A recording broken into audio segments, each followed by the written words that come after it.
Welcome to my studio. I hope you're having a great day. I'm recording this on a Friday. It is actually my dog's birthday, and he is currently laying behind me on the couch. I don't normally bring him with me to the studio, but I thought today I would, and it is possible that you might see him wandering around here at some point. Don't worry about it. It's cool. He's cool. We're going to have a great time chatting about podcasts and about being yourself on camera. So those are the two main points of today's video. Number one, I just want to try and instill in you that whenever you start your content journey, whenever you start creating content, yes, fancy editing is cool, but no, you don't have to do it. What your audience wants is they want to connect with you. They want you to show up as yourself on camera, be yourself, be your natural self, and deliver the information that you have up here, the knowledge, the talents, the processes, all that stuff that comes like secondhand to you. That's the stuff that they want. The stuff that you might not even like think is important because it's just so second nature. So don't worry about fancy editing. Even though I'm surrounded by a bunch of expensive gear right now, don't worry about expensive gear. Just grab your phone, grab a microphone, get some nice light on your face, and start making content and just be yourself and talk about whatever it is your subject material, your expertise is. So with that in mind, we are going to talk today about podcasts. Right now, the studio is set in podcast formation. I can do a lot of different things in this room, which is a blessing and a curse. More on that later. But right now, the way this is set up is for a two-person podcast, which we did this morning. I'm going to show some B-roll as I'm talking so you can kind of see what those podcast setups look like. I really enjoy doing a two-person setup in here because you can get a nice, I hate to use this word, cinematic look on both speakers. Once you start adding people to it, I can do it, but it just doesn't look quite as good. The nice thing about podcast content is it actually doesn't have to look great. If you think about, the most popular podcast in the world, Joe Rogan, his set looks terrible. It doesn't look good at all. And no one cares because it's about his content and it's about connecting with him. And that's what I'm going to try and encourage you all to do. Yes, it helps if you have like a baseline of like, all right, that looks pretty good, but just get something that's workable and then just get on camera and start being yourself. Okay. Podcast content. Why would you want to create podcast content to help your business grow? We're going to talk about it in terms of long form, like 30 minutes, an hour long. Like I mentioned, Joe Rogan, his stuff is like 2-3 hours long. Or, less. It doesn't have to be that long. In fact, it shouldn't be that long. If you're a busy business person, I would recommend around 30 minutes. But why should you use podcasts in that long form and even in short form? That's what we're going to talk about today. I've used ChatGPT to come up with this outline. I've built a AI intake form on ChatGPT that I filled out and I fed it everything that it needs to know about my business to help me create content. If you want that, let me know in the contents. Let me know in the comments. I'm happy to send it to you. Okay. Did you know over 1 billion people watch podcasts on YouTube every month? That's a massive audience, and we're going to break it down. Okay. First, let's talk a little bit about benefit number one for producing your own podcast content: brand awareness and thought leadership.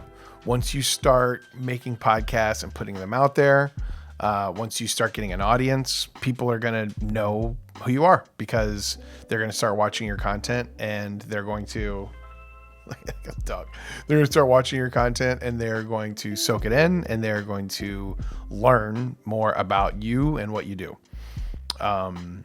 Thought leadership. You can have people on your podcast with you who, in like an interview style where you are interviewing each other about your niche. That's a really easy way to kind of share some of your wisdom with your audience because it's just a natural conversation. If you don't want to do that, you can't see him. He's right here. Hold on. There he is. If you don't want to do interviews, you can come up with an outline ahead of time and just talk directly to camera and just sound like a genius without needing anyone else. Okay. Massive and engaged audience is benefit number 2. Over 450 million people listen to podcasts in 2023. It's expected to climb to 619. Now, who cares, right? Those people aren't going to be listening to your stuff. But the point is, people love podcasts. People love consuming content in podcast form. Watching movies and TV shows is way down because there's so much stuff out there. It's easy to find the thing that you like most and engage with it and connect with it. So totally recommend starting a podcast because people are hungry for this kind of content. Okay. I'm going to skip the rise of video podcasts. The fact that you're watching this lets me know that you know video is important. And I want to hang out here and park on benefit number 4 for a little while. Short form is where the engagement lives. Okay. So when we record podcasts in here, the one we did today was about an hour. Like I said, I recommend them to be around 30 minutes or so. That huge long video is going to live on YouTube, Facebook. The one we did today is probably going to end up in a school group.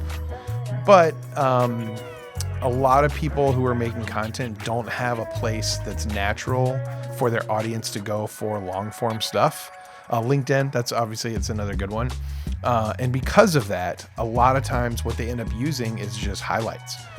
They have an editor or they themselves can chop stuff up into little 30-second, 60-second clips, and they become vertical, short form, and it is a huge way to get traction on your brand.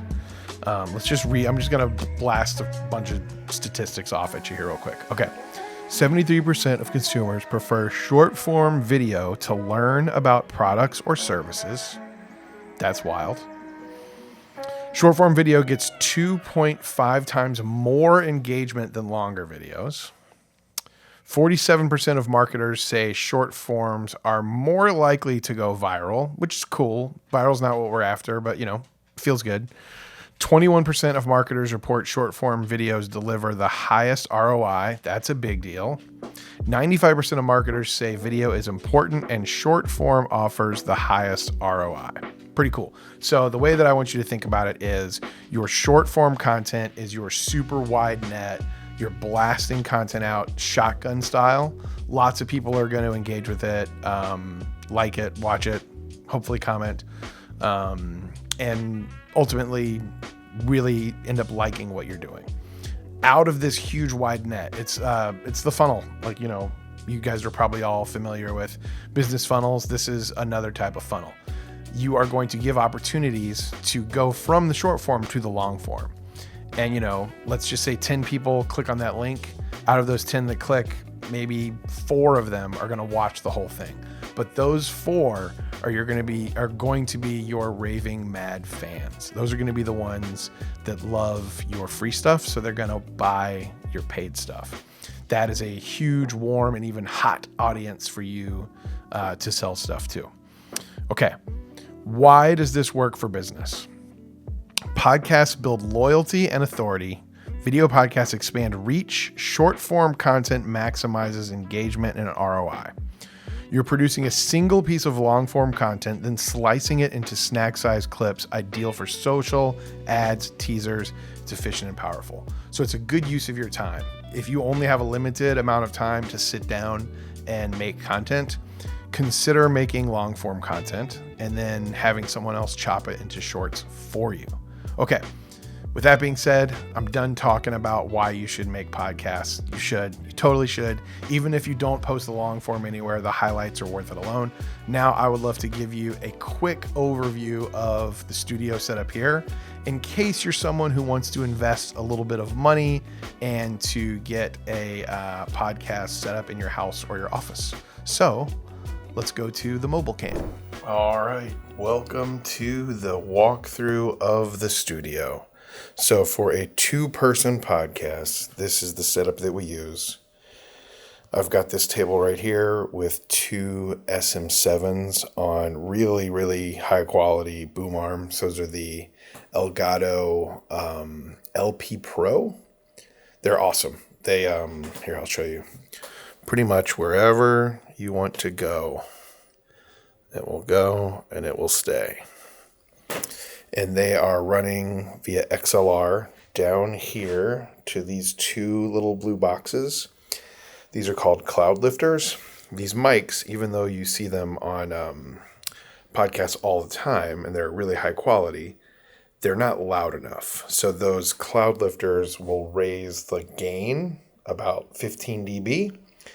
And then it's going up and into this camera setup that I have. So camera 1 will be here filming this way.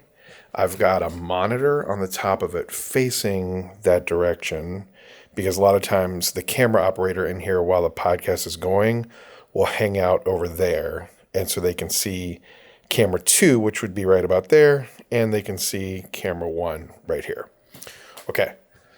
For lighting, I've got this big F22X up here, and it acts as a key light on both of these guys. And then for fill light, I've got this just cranking off the wall, and it's just bringing up the overall ambiance in the room. I'll show you the difference. Check this out. Ready? Much darker, much moodier when that one's not on, and you can kind of dial it into taste. And then I have, which light is that? The Amaran 200XS with a projector mount on the front of it. And that is what's putting all that cool little texture back there. And that is about it for the tech in this room. I do like this setup, but I am going to change it very soon. And let me tell you why. I'm going to change it because of one reason, and that's because I'm tired of setting and resetting and resetting and resetting this room. If it's a two-person podcast versus a three-person podcast, I have to change it totally. If I shoot something that's not a podcast, I have to change it a ton. So I got this really cool like accordion wall backdrop thing. I'm going to set that up back there. And you know what? I'm not going to tell you too much more about it. I'm just going to make it a video. So I hope you enjoyed podcast setup version 1.0. Stay tuned for 2.0.